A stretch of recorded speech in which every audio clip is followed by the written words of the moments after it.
BFM Business présente la grande interview, Edwige Chevrillon.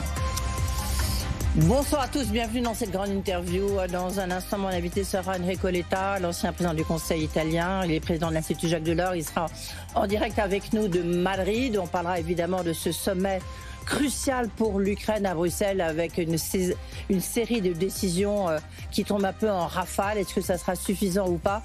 On en parlera aussi avec mon invité qui, lui, pour le coup, est déjà en studio avec nous, Eric Scholl, directeur de la rédaction de l'Express. Bonsoir, Eric Scholl. Bonsoir, Edwige. Merci d'être avec nous. Beaucoup de questions à vous poser. On va parler évidemment de la réaction de Poutine, Vladimir Poutine, les Russes qui ont quand même n'ont pas du tout apprécié les déclarations de notre président hier en disant attendez le retour à Napoléon, souvenez-vous comment ça a fini.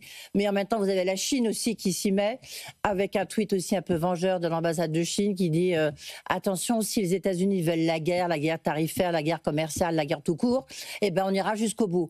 Donc on voit que la tension, elle est quand même un peu à son maximal. Oui, on a changé de monde en l'espace de quelques jours.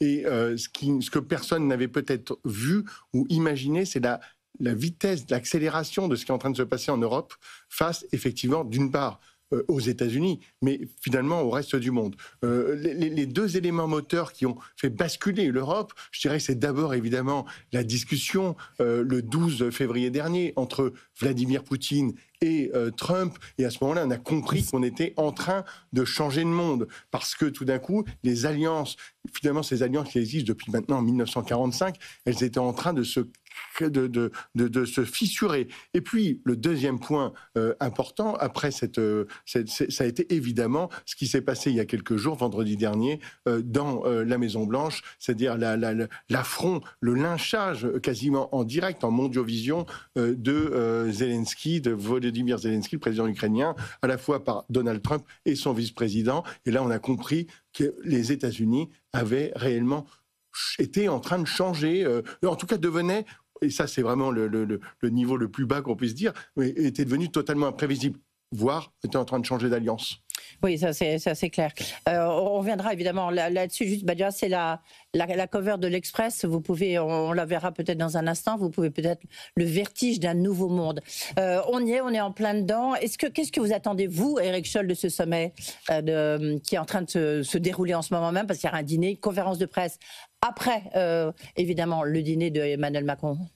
Plusieurs choses. D'abord, très concrètement, des annonces, évidemment, sur l'Europe de la défense qui se met en marche. Mais si vous voulez, ça fait maintenant plusieurs années. L'un des premiers à avoir parlé de l'Europe de la défense, c'était Thierry Breton. Donc, et aujourd'hui, il faut des annonces majeures et des annonces sonnantes et trébuchantes. C'est-à-dire comment on fait pour financer cette Europe de la défense. Mais c'est pas le seul point. C'est aussi, et on l'a vu parce qu'en fait, depuis maintenant quelques jours, l'Europe réagit. Et le sommet qui a eu lieu à Londres la semaine dernière, il y avait finalement pas encore une unité européenne. Cette unité européenne, elle est en train de se faire et on l'a vu aujourd'hui à Bruxelles parce qu'aujourd'hui, quasiment tous les pays, à la fois d'abord dans un premier moment pris de sidération par rapport à ce qui est en train de se passer, et ensuite comprenant les enjeux, cette unité européenne, elle est en train de se faire. Il est probable que ce soir, on débouche sur un texte, j'allais dire quasiment à l'unanimité. On sait bien qu'il y a deux États dans l'Union européenne qui sont plus proches, qui sont plus éloignés, disons, de ce que pensent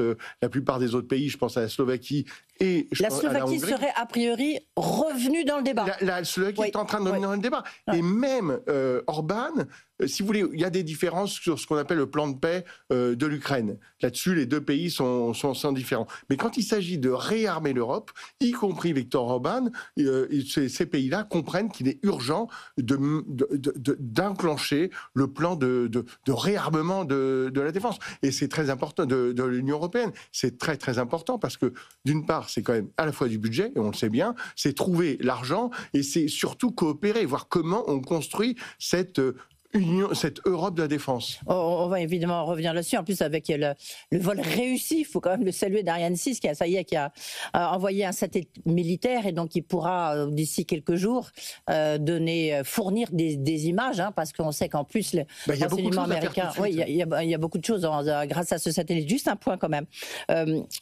Nous nous sommes reconnaissants de ne pas être seuls, et ce ne sont pas seulement des mots, nous le ressentons. C'est ce qu'a dit Volodymyr Zelensky. Est-ce que pour vous, la réponse européenne est à la hauteur et est-ce que justement on est aujourd'hui, ce soir, un peu au-delà des mots.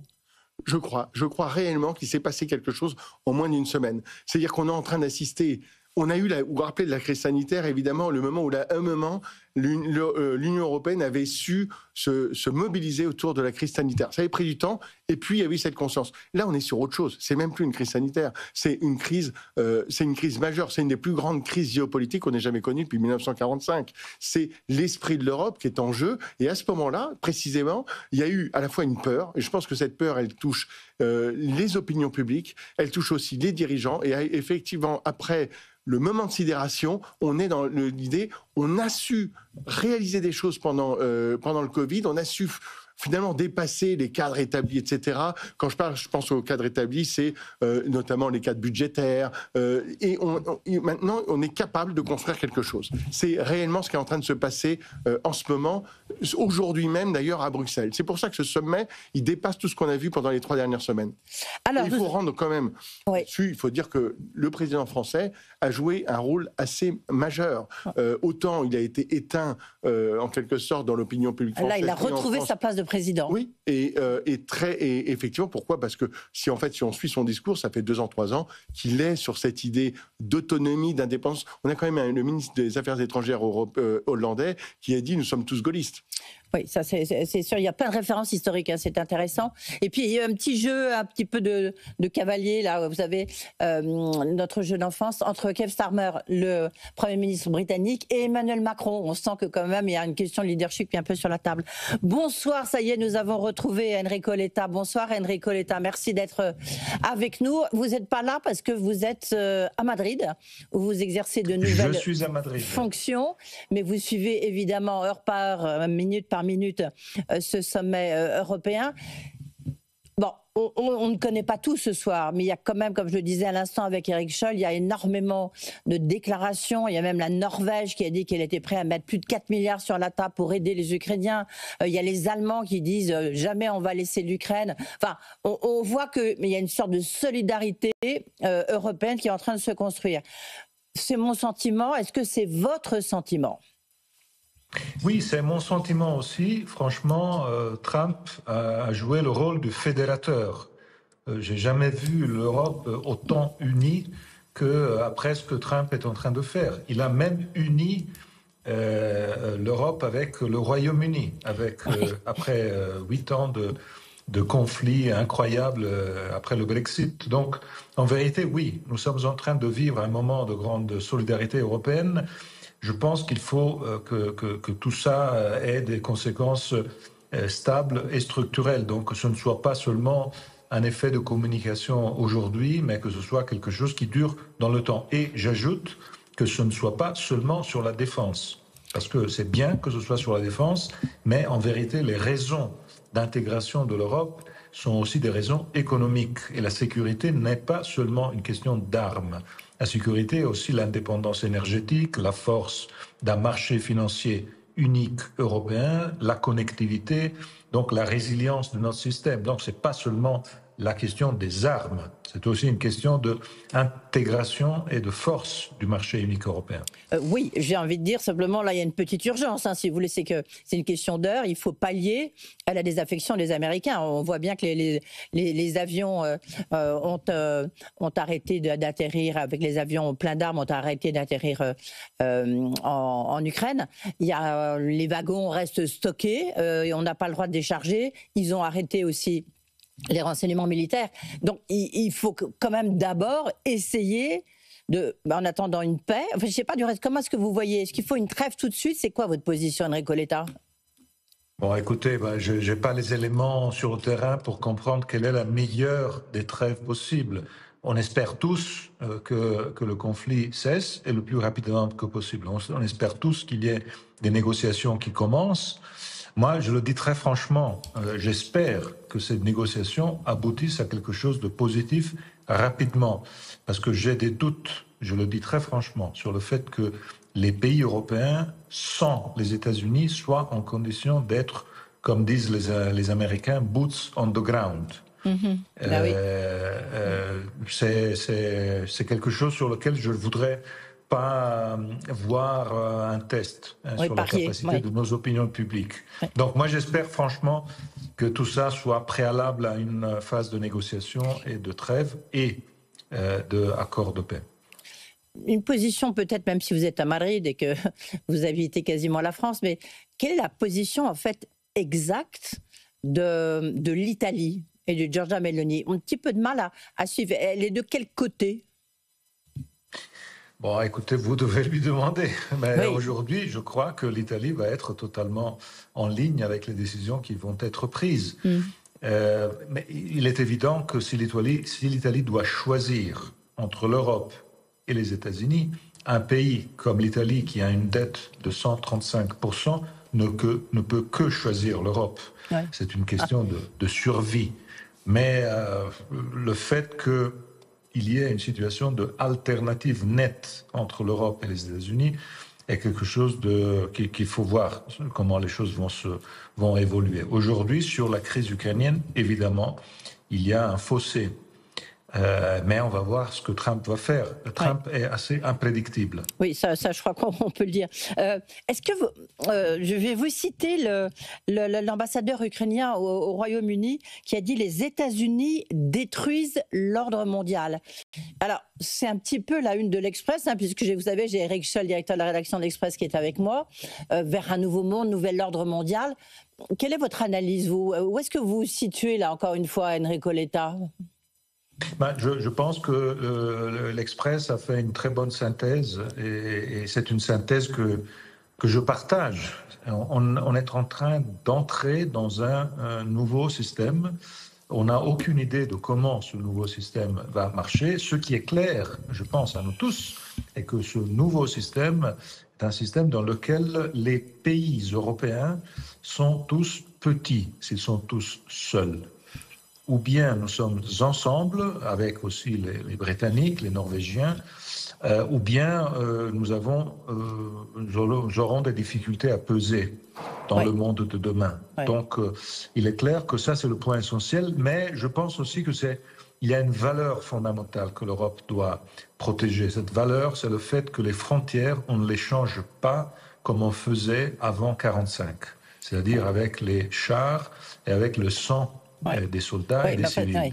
Il faut convaincre peut-être plus les Russes. Vous avez vu cette déclaration de Vladimir Poutine, d'accord, qui n'a pas du tout apprécié les déclarations du président de la République Emmanuel Macron hier, justement sur la protection nucléaire, et qui a eu cette phrase en disant le retour de Napoléon, oui, enfin, souvenez-vous de comment ça a fini. Comment est-ce qu'on est dans une espèce de bras de fer cette fois-ci entre Vladimir Poutine et Emmanuel Macron ou l'Europe?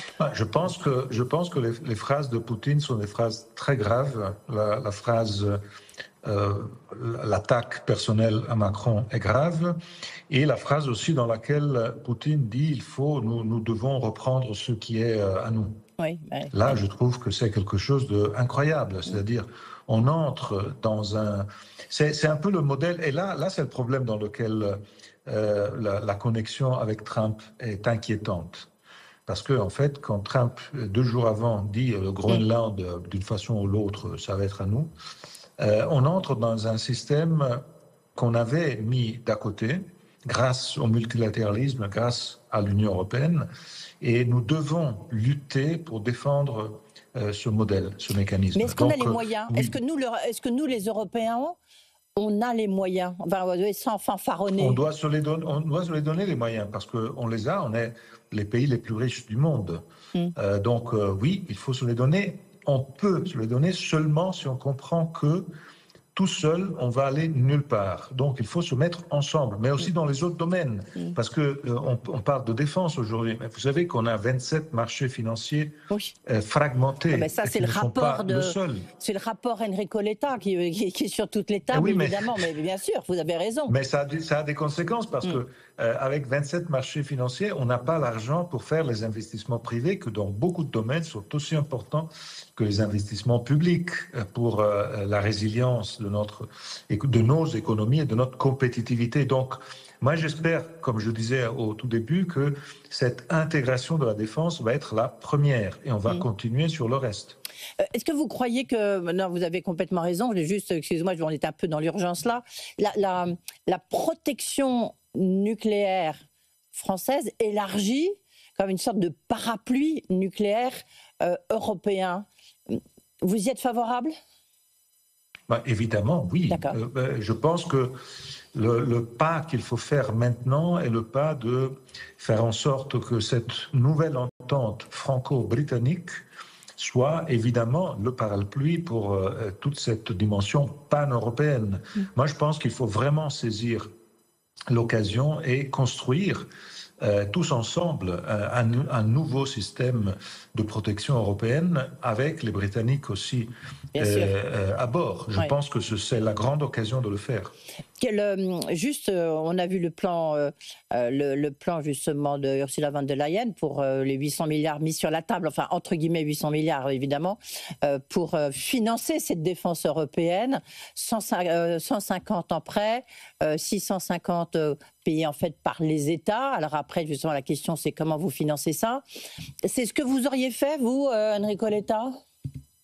Bon, ça va dans la bonne direction et c'est sûrement très bien comme timing, c'est-à-dire ça a été décidé très rapidement. Si je vois ce qui s'est passé en 10 jours, franchement, je me dis que ce pachyderme, qui est beaucoup de fois la façon dans laquelle on raconte l'Europe, a été très agile. Le sommet de Paris, le sommet de Londres, le sommet de Bruxelles, les décisions, je pense que c'est bien. Évidemment, il faut comprendre aussi que faire seulement des prêts, c'est une limite, évidemment, surtout pour les pays endettés. Next Generation EU a été des prêts et des grants. Donc, je pense qu'il faut considérer que cet aspect, probablement... Mais, si je peux me permettre, tout ça vaut très peu s'il n'y a pas un engagement des 7... leader des 7 pays qui ont l'industrie de la défense en Europe.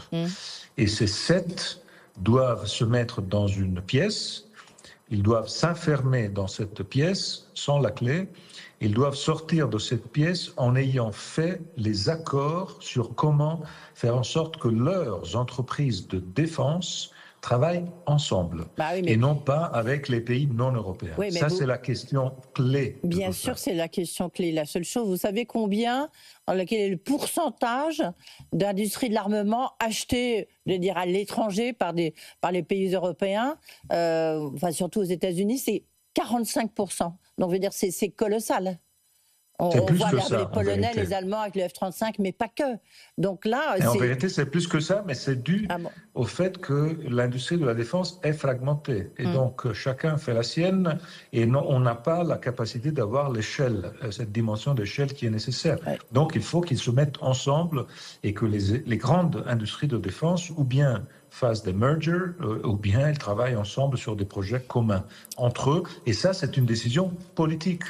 Donc les chefs de gouvernement des 7 pays qui ont l'industrie de la défense doivent faire ça. Si tout ce qu'on fait aujourd'hui n'a pas aussi cet aspect-là, ils peuvent le faire aussi sans grande publicité. L'important, c'est qu'ils le fassent. Enrico Letta, Eric Scholl a une question pour vous. Eric ? Oui, vous parliez des pays qui sont endettés. Je pense particulièrement à la France, vous pensiez peut-être à l'Italie.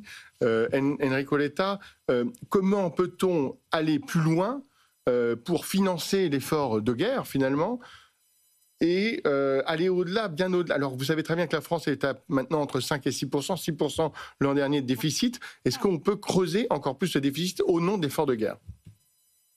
Je pense qu'on ne va jamais sortir de ce problème si on n'arrive pas à faire ce que les États-Unis ont fait dans les derniers 10 ans et qui a été le vrai succès, c'est-à-dire une énorme capacité de mobilisation des investissements privés.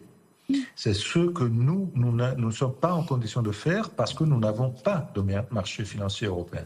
On a 27 marchés financiers nationaux. Vous savez que les États-Unis ont rendu 4 fois plus fort l'investissement privé en innovation, recherche et développement dans les dernières 10 années, alors que l'investissement public est resté le même. Et l'investissement privé est devenu 4 fois plus important, car ils sont capables de mobiliser leurs investissements privés. Donc, la chose la plus intéressante de la lettre de von der Leyen et des décisions d'aujourd'hui, c'est qu'elle fait le lien qui est proposé dans mon rapport et dans le rapport Draghi, le lien entre l'intégration des marchés financiers européens et les grands investissements publics, de biens publics européens. Il est clair, il n'y a aucun grand pays du monde occidental qui ne fait ça seulement avec l'argent public. Il faut le faire avec aussi les investissements privés, ce qu'en Europe, nous ne faisons pas, et c'est le grand problème pour lequel le fossé avec les États-Unis s'est creusé. Et avec notamment l'épargne des Français, parce qu'on a le chiffre, je n'ai pas les chiffres italiens ou européens, mais le montant de l'assurance vie, c'est à peu près 2000 milliards. Ils sont tombés tout à l'heure, donc c'est absolument colossal. Il y a 600 milliards qui donnent dans les livrets A. Et donc la question, c'est de savoir si justement on peut avoir un livret A ou autre chose, enfin une autre appellation, qui permette de financer l'industrie défense. Et il y a un sondage de nos confrères des Échos avec Elab qui montre que 43% des Français sont assez favorables justement à cette... plutôt favorables à cette hypothèse. Oui, allez-y. Si je peux ajouter sur un point, ce serait une formidable aussi occasion pour l'Union européenne de devenir beaucoup plus populaire. C'est-à-dire que si on construit, comme on peut le faire, un instrument d'épargne des Européens garanti au niveau européen, cet instrument peut donner des retours beaucoup plus intéressants pour les épargnants par rapport aux retours qu'ils ont avec les instruments nationaux. Imaginez-vous ce que ça voudrait dire pour un épargnant italien, français, lituanien ou irlandais d'avoir sur un instrument européen un retour beaucoup plus important. Ça veut dire à ses yeux que l'Europe est devenue vraiment intéressante. Ouais. C'est peut-être ça qui va faire déclencher finalement, on va franchir des étapes peut-être énorme, comme vous le disiez en introduction, Enrico Letta. Finalement, ça sera peut-être une bonne chose à condition que la guerre en Ukraine se termine dans les meilleures conditions pour l'Ukraine. Eric Scholl, une question pour vous. Oui, Enrico Letta, ces décisions, elles sont plutôt bonnes. On voit à quel point ça s'accélère. Mais en fait, on a quand même perdu beaucoup de temps depuis quelques années. Est-ce qu'on a encore le temps ou est-ce que ces décisions n'arrivent pas trop tard? Parce qu'on sait à quel point, lorsque cet argent va arriver dans les industries de défense, il y a un long délai avant de voir sortir les différents matériaux de guerre. Et il faut peut-être entre 1 an et 5 ans. Alors, est-ce que c'est pas trop tard? La réponse est oui, c'est trop tard, mais c'est mieux maintenant que jamais.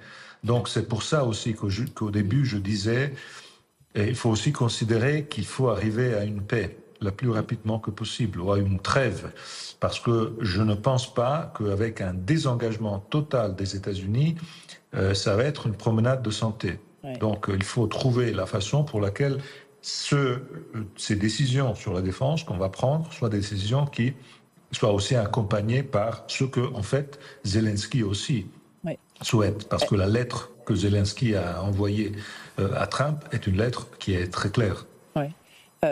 Juste peut-être pour conclure, est-ce que pour vous la menace russe, est-ce qu'elle est réelle? Ou est-ce que là on est, je veux dire, entre Sergueï Lavrov, le ministre des Affaires étrangères russe, le redoutable ministre des Affaires étrangères russe, ou Vladimir Poutine, on est dans des invectives?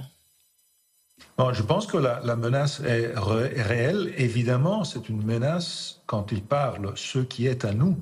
Oui. Ça c'est la phrase qui m'a frappé à moi. Hein. Ouais. Ce qui est à nous, nous avons 3 pays membres de l'Union européenne qui étaient Union soviétique il y a 30 ans. Oui.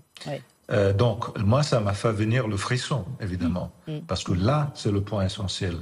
Si la Russie s'attache à l'histoire de l'Union soviétique, évidemment, là, on va avoir un élément de friction très important. Oui. Et parce que l'Union européenne, aujourd'hui, a les pays baltiques au cœur. Et donc, évidemment, ce sont des mots qui ne sont pas seulement des provocations. Après, moi, je pense que la Russie aussi se trouve dans une situation dans laquelle elle a payé un prix énorme, aussi en termes de crédibilité avec l'Ukraine. Parce qu'à la fin, un pays qui est beaucoup plus petit que la Russie a tenu tête à la Russie.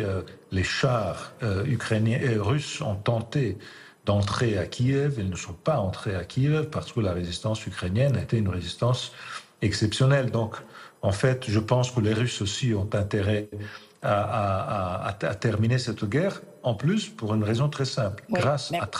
Oui, Grâce à Trump, ils vont sauver la face. Donc, tout accord qui va se faire aujourd'hui, Poutine le peut raconter comme un énorme succès, même si ce n'est pas un succès. On va finir par dire merci Trump. Merci Enrico Letta d'avoir été avec nous, donc ancien président du Conseil italien et puis donc président aussi d'honneur de l'Institut Jacques Delors. Merci Eric Scholl. Juste un petit point là, le boycott des produits américains, on voit que sur les réseaux sociaux, c'est quelque chose qui explose. C'est quelque chose qu'on va voir certainement monter, ça part une marque des pays scandinaves, et c'est certainement quelque chose. Vous savez, on l'a connu en 2003 pour les pays français, après le discours de Villepin, les produits français ont été boycottés. Mais aujourd'hui, avec les réseaux sociaux, c'est une arme d'influence, c'est de l'influence possible. Et c'est vraiment, les groupes sont en train de se constituer. Merci Enrico Letta, merci Eric Scholl. Tout de suite, vous retrouvez Thomas Asportas et ses experts. La grande interview sur BFM Business.